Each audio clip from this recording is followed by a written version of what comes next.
Hi అండి, అందరికీ నమస్తే. నవంబర్ నెల వచ్చేస్తుంది. మరి నవంబర్ నెలలో ప్రభుత్వం ఇచ్చేటటువంటి అంటే ఏపీ ప్రభుత్వం ఇచ్చేటటువంటి ఎన్నో రకాల పథకాలు ప్రభుత్వం ఇవ్వబోతోంది. దీనికి సంబంధించి ప్రజలు కూడా లబ్ధిదారులు కూడా ఎదురు చూస్తున్నారు. అయితే ఇందులో ఒక 4-5 అంశాలు ఇంపార్టెంట్ ఉన్నాయి. వాటన్నిటిని కూడా నేను మీకు తెలియజేసే సమాచారం ఇచ్చే ప్రయత్నం చేస్తాను. సో ఛానల్ని సబ్స్క్రైబ్ చేయండి, అదేవిధంగానే లైక్ చేయండి. ఎందుకంటే 2 తెలుగు రాష్ట్రాలకు సంబంధించి ఇట్లా సంక్షేమ పథకాలకు సంబంధించి ఎప్పటికప్పుడు కూడా మీకు నేను అప్డేట్ ఇస్తూ ఉంటాను. సో ప్రస్తుతానికి ఏపీ ప్రభుత్వానికి సంబంధించి కొంచెం అప్డేట్ అయితే ఉంది. నవంబర్ నెలలో ఏ పథకాలు అంటే రాబోతున్నాయి, అదేవిధంగానే వాళ్ళకందరికీ ఏంటి బెనిఫిట్స్ లబ్ధిదారులకి, ఇవన్నీ కూడా మనం డిస్కస్ చేద్దాం. ముందుగా పింఛన్లకు సంబంధించి నవంబర్ 1వ తారీఖున అంటే రేపు ఉదయం నుంచి కూడా ఈ పింఛన్లకు సంబంధించి 6:30 నుంచే పింఛన్ల ప్రక్రియ ప్రారంభమవుతుంది. సో అందరూ ఎవరు కూడా మిస్ కాకుండా రేపు ఉదయం 6:30 నుంచి సాయంత్రం వరకు కూడా మీరు పింఛన్లు తీసుకోండి. రేపు దాటిపోయింది అంటే మళ్ళీ ఎల్లుండి ఆదివారం పింఛన్లు ఇవ్వరు. మళ్ళీ సోమవారం వరకు కూడా వేచి ఉండాల్సిన అవసరం అయితే ఉంటుంది. సో అప్పటి వరకు ఇబ్బందులు ఉంటాయి. ఎందుకంటే మెడికల్ ఇట్లా ఎమర్జెన్సీలని ఇట్లా రకరకాలుగా ఇబ్బందులు ఉంటాయి. కాబట్టి వాటిని అప్పటి వరకు వాయిదా వేసుకోకుండా మీ పర్సనల్ పనులు ఎన్ని ఉన్నా కూడా రేపటికే వాయిదా వేసుకొని రేపు అవన్నీ పక్కన పెట్టి రేపే పింఛన్లు అనేది తీసుకోండి. మనం గతంలో చెప్పుకున్నట్లే నవంబర్ నెలకు సంబంధించి కూడా అందరికీ కూడా పింఛన్లు ఇవ్వబోతున్నారు. అందరికీ లిస్టు ఆల్రెడీ సచివాలయాలకు వెళ్ళింది, డబ్బులు కూడా వెళ్ళిపోయింది. లాస్ట్ మంత్ ఏ విధంగా ఇచ్చారో అదే స్థాయిలోనే ఈసారి కూడా ఇస్తారు. సో ఒకవేళ రేపు మిస్ అయితే ఇంకా ఎల్లుండి ఆదివారం కాబట్టి అప్పుడు ఇవ్వరు. కాబట్టి ఇంక మండే 3వ తారీఖు పింఛన్ తీసుకోండి. కొన్ని జిల్లాలకు సంబంధించి అంటే వర్షాభావం ఎక్కువగా ఉండి ఈ మోందా తుఫానుకు సంబంధించి పెద్ద ఎత్తున ఇబ్బందులు పడుతున్న నేపథ్యంలో ఆ పునరావాస కేంద్రాల్లోనే ఇంకా కూడా చాలామంది వరద బాధితులు వీళ్ళంతా కూడా ఉన్నారు. కాబట్టి వాళ్ళకు కూడా అక్కడే కొంతమందికి పింఛన్లు ఇవ్వబోతున్నారు. లేదంటే వాళ్ళు సొంత ప్రాంతాలకు చేరుకున్న తర్వాత వాళ్ళకందరికీ కూడా అక్కడ పింఛన్లు ఇస్తారు. కాబట్టి వాళ్ళకందరికీ కూడా అంటే ఎల్లుండి అంటే 4వ తారీఖు కూడా ఇవ్వబోతారు. అది ఒకవేళ ఆ రోజు మిస్ అయినా కూడా 5వ తారీఖు కూడా వరకు కూడా ఇవ్వాలనేది ప్రభుత్వం ఆలోచన. సో ఎట్టి పరిస్థితుల్లో కూడా ఒకరోజు ఎక్స్టెన్షన్ చేసి వాళ్ళకందరికీ కూడా పింఛన్లు ఇస్తారు. సో పింఛన్లకు సంబంధించి మాత్రం మీ ఆందోళన గత వారం 10 రోజుల నుంచి కూడా పెద్ద ఎత్తున ఈ నెలలో కొన్ని వేల పింఛన్లు తీసేస్తారు, రకరకాలుగా అపోహలు ఆందోళనలు వచ్చిన నేపథ్యంలో వాటికి నేను మీకు క్లారిటీ చెప్పడం జరిగింది. సో మనం గతంలో మాట్లాడుకున్నట్లే ఎవరికి కూడా పింఛన్లు అయితే తీయలేదు, పింఛన్లు హోల్డ్ చేయలేదు. అదేవిధంగానే పింఛన్లకు సంబంధించి ఈ నవంబర్ నెలకు కూడా అందరికీ కూడా ఇస్తున్నారు. సో ఈ రీఅసెస్మెంట్లో భాగంగా అంటే వీళ్ళు అంటే మరోసారి అప్లై చేసుకున్నారు కదా, అంటే అంటే పెన్షన్లకు సంబంధించి హెల్త్ పెన్షన్లు కావచ్చు, మామూలు పెన్షన్లకు సంబంధించి కూడా అది నిరంతర ప్రక్రియ. రేపు పింఛన్లు తీసేసుకున్న తర్వాత బహుశా నవంబర్ నెలలో కంప్లీట్గా వాటన్నిటిని కూడా పూర్తి స్థాయిలో కూడా అంటే వెరిఫికేషన్ చేసి ఖచ్చితంగా డిసెంబర్ 1కి ఆల్మోస్ట్ వీటన్నిటిని కూడా స్కూట్నీ చేసే అవకాశం అయితే ఉంది. అంటే అనర్హులందరినీ కూడా బయటకు అంటే తొలగించి మిగిలిన వారికి అందరికీ కూడా లబ్ధి చేకూర్చే అవకాశం అయితే ఉంటుంది. సో ఇది పింఛన్లకు సంబంధించిన అప్డేటు. మొత్తానికి రేపు పింఛన్లు తీసుకోండి. దాని తర్వాత మిగిలిన విషయాలన్నీ కూడా మనము డిస్కస్ చేసే ప్రయత్నం చేస్తాం.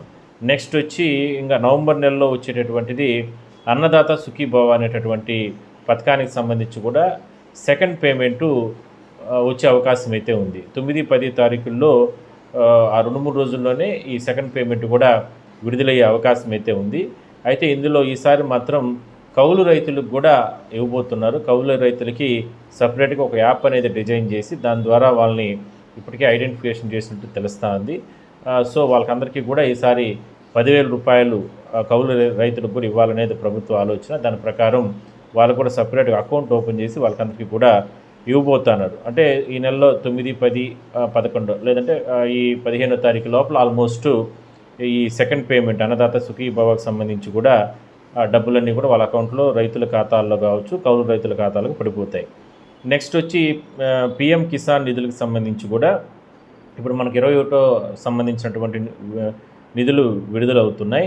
దీనికి సంబంధించి కూడా ఒక అప్డేట్ ఏరా అంటే ఇది కూడా ఆల్మోస్ట్ ఆ డేట్‌లోనే రైతులకు సంబంధించి నిధులకు సంబంధించి కూడా కంప్లీట్ అయ్యే అవకాశం ఉంది. అంటే కేంద్ర ప్రభుత్వం ఇచ్చేటటువంటి పీఎం కిసాన్ నిధులకు సంబంధించి.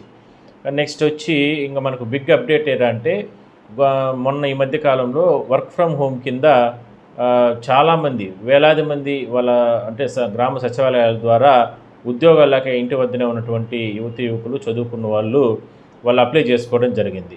వర్క్ ఫ్రమ్ హోమ్ ద్వారా వాళ్ళకు లబ్ధి చేకూరుస్తాము, వాళ్ళకు పూర్తి స్థాయిలో వాళ్ళకి న్యాయం చేస్తామంటూ కూడా ప్రభుత్వం గతంలో చెప్పిన నేపథ్యంలో వాళ్ళందరి వద్ద నుంచి కూడా పెద్ద ఎత్తున అప్లికేషన్స్ అన్నింటినీ కూడా వాళ్ళ డాక్యుమెంట్స్, అదేవిధంగానే వాళ్ళు చదువుకున్నటువంటి పర్సంటేజ్ అప్లికేషన్స్, క్వాలిఫికేషన్ సర్టిఫికెట్స్ ఇవన్నీ కూడా గ్రామ సచివాలయాల ద్వారా సేకరించినటువంటి ప్రభుత్వం వాళ్ళకందరికీ కూడా వర్క్ ఫ్రమ్ హోమ్ కింద ఉద్యోగాలు ఇవ్వబోతోంది. సో వాళ్ళకి సంబంధించి ఒక రిటర్న్ టెస్ట్ అనేది ఒకటి ఉంటుందండి. ఆ రిటర్న్ టెస్ట్కి సంబంధించి కూడా ఆన్లైన్లోనే ఉంటుంది. ఆ ఆన్లైన్కి సంబంధించిన పరికరాలు ఇవన్నీ కూడా ఈ వెబ్ కెమెరాలని, హెడ్ ఫోన్స్ అని ఇవన్నీ కూడా ఆల్రెడీ గ్రామ సచివాలయాలకు వెళ్ళిపోవడం జరిగింది. ఎంపీటీఓ ఆఫీసులు ఇవన్నీ కూడా వెళ్ళడం జరిగింది.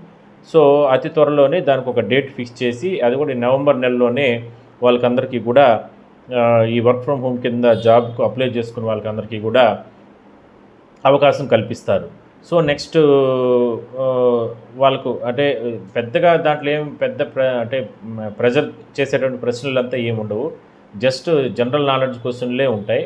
వాటిని మనము అంటే ఈ ఆల్ఫాబెటిక్ ఆర్డర్లోనే ఉంటే వాటన్నిటిని కూడా మనం అప్లై చేస్తే సరిపోతుంది. పెద్దగా దాని గురించి అంత టెన్షన్ పడాల్సిన అవసరం లేదు. ఏందో అంటే వర్క్ ఫ్రమ్ హోమ్ కింద మనకు ఉద్యోగాలు ఇస్తానన్నారు, మళ్ళీ ఇప్పుడు ఏందో ఆన్లైన్ పరీక్షలు అంటున్నారు అని భయపడాల్సిన అవసరం లేదు. జస్ట్ దానికి సంబంధించి అంటే జనరల్ నాలెడ్జ్ ప్రశ్నలు మాత్రమే ఉంటాయి. అవి ఎవరైనా సరే అంటే 100% వాటన్నిటిని కూడా యాక్సెప్ట్ చేయొచ్చు మనం. నెక్స్ట్ రేషన్ బియ్యానికి సంబంధించి రేషన్ బియ్యం పంపిణీ ఆల్రెడీ 1వ తారీఖు నుంచే ప్రారంభమవుతుంది కాబట్టి వీళ్ళు ఏం చేస్తున్నారంటే రేషన్ డీలర్లంతా కూడా 3-4 రోజులు మాత్రమే ఇచ్చి దాని తర్వాత క్లోజ్ చేస్తున్నారు, ఇవ్వకుండా. మినిమం 15 రోజులు ఇవ్వాలండి. రేషన్ బియ్యము మినిమం 15 రోజులు ఇవ్వాలి. ప్రభుత్వ నిబంధన కూడా అది. గతంలో పోయిన నెల అంతకుముందు నెల కూడా కొన్ని చోట్ల 20-25 రోజులు కూడా ఇచ్చారు. దీన్ని 30 రోజులు ఇవ్వాలనేటువంటి ఆలోచన కూడా ప్రభుత్వం చేస్తూ ఉంది. సో మినిమము వీళ్ళు 15 రోజులు ఇవ్వకుండా ఆ 3-4 రోజులు మాత్రం ఇచ్చేసి ఆ డీలర్ షాపులు కూడా పెద్ద ఎత్తున క్యూ లైన్లో పడిగాపులు కాస్తూ ఉంటారు పాపం. బియ్యం తీసుకోవాలంటే 1వ రోజు, 2వ రోజు, 3వ రోజు, 4వ రోజుకి మళ్ళీ బియ్యం ఉండమంటారు. సో ఇలాంటి కంప్లైంట్స్ వచ్చిన నేపథ్యంలో ఈసారి మాత్రం కఠినంగా వ్యవహరించాలనేది ప్రభుత్వం ఆలోచన చేస్తూ ఉంది. దయచేసి ఎవరైనా సరే ఆ రకంగా డీలర్ ఎవరు కూడా ఆ రకంగా చేయొద్దు. ఎందుకంటే ఆ రకంగా చేస్తే చాలా వరకు కూడా వాళ్ళు నష్టపోయే ప్రమాదం అయితే ఉంటుంది. ఇంకా కొత్త రేషన్ కార్డుకి సంబంధించి ఆ కొత్త రేషన్ కార్డుల ద్వారానే ఇప్పుడు ఇస్తున్నారు కాబట్టి ఎవరు కూడా కొత్త రేషన్ కార్డులు ఆల్మోస్ట్ అందరి డీలర్లకి వచ్చేసినాయి, మీ పరిధిలో ఉన్న డీలర్లకి.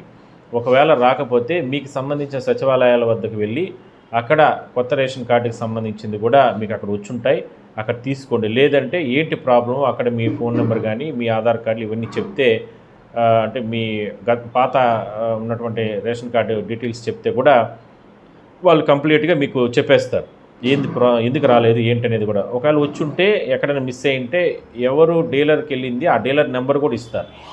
ఒకవేళ అక్కడ వాళ్ళ దగ్గర లేకపోతే మిస్ అయ్యింటే మళ్ళీ కూడా మీకు అంటే పౌర సరఫరాల శాఖకు సంబంధించిన అధికారులు మీకు మళ్ళీ కార్డు కూడా ఏర్పాటు చేస్తారు.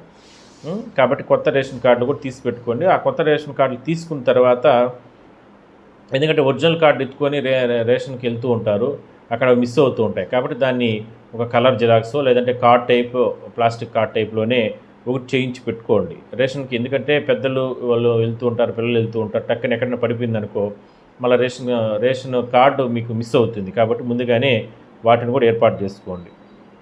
సో రేషన్ డీలర్కి సంబంధించి మాత్రం ఎవరైనా సరే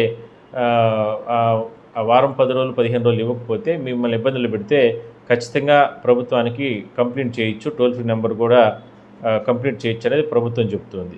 సో ఫ్రీ గ్యాస్కి సంబంధించి ఇది చాలా పెద్ద సమస్య అయిందండి. ఎందుకంటే సంవత్సరంలో 3 సిలిండర్లు ఇస్తానన్నారు కదా. సో ఇది సమంగా వాళ్ళకు డబ్బులు పడడం లేదనేది వాళ్ళకు బాధ. అంటే లబ్ధిదారులకి ముఖ్యంగా మహిళలకి ఈ ఫ్రీ గ్యాస్ పెట్టారు. బట్ మాకు కొన్ని చాలా అకౌంట్లు ఉన్నాయి, ఆ అకౌంట్లు ఉండే దానివల్ల ఏ అకౌంట్లో పెడతా ఉందో తెలియదు అంటే వాళ్ళు ఒక అకౌంట్ 2 అకౌంట్లు చెక్ చేస్తారు. ఇంకే అకౌంట్‌లో పడిందో తెలీదు. కాబట్టి మాకు రాలేదు అనంటూ కూడా గ్యాస్ ఏజెన్సీల దగ్గర తిరుగుతున్నారు. సో, దానికి సంబంధించి కూడా ఎట్టి పరిస్థితుల్లో వాళ్ళకి ఇక మీదట కూపన్లు ఇవ్వాలనే ఆలోచన ప్రభుత్వం చేస్తూ ఉంది. అంటే ఇప్పుడు సంవత్సరానికి 3 సిలిండర్లు మనం ఇస్తానన్నాము. సో, ఈ 3 సిలిండర్లకు సంబంధించి ఒక 3 కూపన్లు ఒక్కొక్క డీలర్ల ద్వారానే వాళ్ళకి ఇచ్చేస్తే వాళ్ళు ఎప్పుడైనా పోయి 3 నెలలకు ఒకసారి, 3 నెలలకు ఒకసారి, 3 నెలలకు ఒకసారి అనేది మీరు తీసేసుకుంటారు కదా అనే ఆలోచన కూడా చేస్తూ ఉంది. ఈసారి మూడో విడతకు సంబంధించి కూపన్లు ఇస్తారు. కూపన్లే ఇస్తారు. నెక్స్ట్ వచ్చి ఇంకా ఎన్టీఆర్ విద్యాలక్ష్మి, ఎన్టీఆర్ కళ్యాణ లక్ష్మి మనం గతంలో కూడా డిస్కస్ చేసాం. వీటికి సంబంధించి మాత్రం ఈ డ్వాక్రా సంఘాల్లో వీళ్ళు ఉంటే వాళ్ళ పిల్లలకి సంబంధించి విద్యాలక్ష్మి కింద మనము అంటే పిల్లలు చదువుకుంటా అంటే హైయర్ ఎడ్యుకేషన్స్లో 10,000 నుంచి ₹1,00,000 వరకు మనం లోన్ తీసుకోవచ్చు.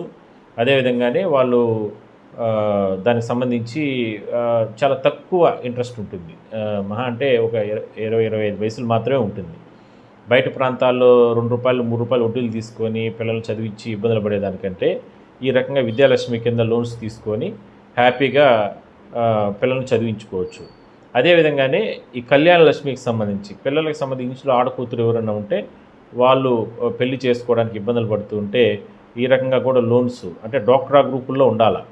ఆ లోన్స్ తీసుకొని మీరు ఈ విధంగా కూడా అప్లై చేసుకోవచ్చు. అంటే ఇవన్నీ కూడా ఈ నెలలో అప్డేట్ అవుతున్నాయి. ఇవన్నీ కూడా కంప్లీట్గా నవంబర్ నెలలో మీకు అందరికీ కూడా అందుబాటులోకి వస్తాయి. ఇవన్నీ కూడా జరుగుతున్నాయి.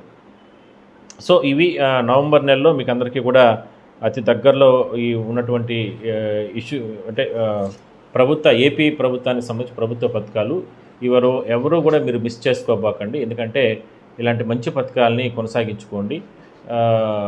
దీంట్లో ఇంకా నెక్స్ట్ అప్డేటు ఆ డేట్లు ఎప్పుడు ఈ డబ్బులు రిలీజ్ అవుతాయి ఎప్పుడు ఇవన్నీ కూడా మనము రేపటి నుంచి కూడా మరోసారి మనం డిస్కస్ చేద్దాం. ముఖ్యంగా దివ్యాంగులకు సంబంధించి పెద్ద ఎత్తున ఒక ఇబ్బందులు వస్తున్నాయి కాబట్టి వాటన్నిటిని కూడా మనం డిస్కస్ చేద్దాం. సో ఛానల్ని లైక్ చేయండి, షేర్ చేయండి, సబ్స్క్రైబ్ కూడా చేసి పెట్టండి. ఎప్పటికప్పుడు నేను మీకు ఈ అప్డేట్స్ అనేది మాత్రం ఇస్తూ ఉంటాను. థ్యాంక్స్ అండి.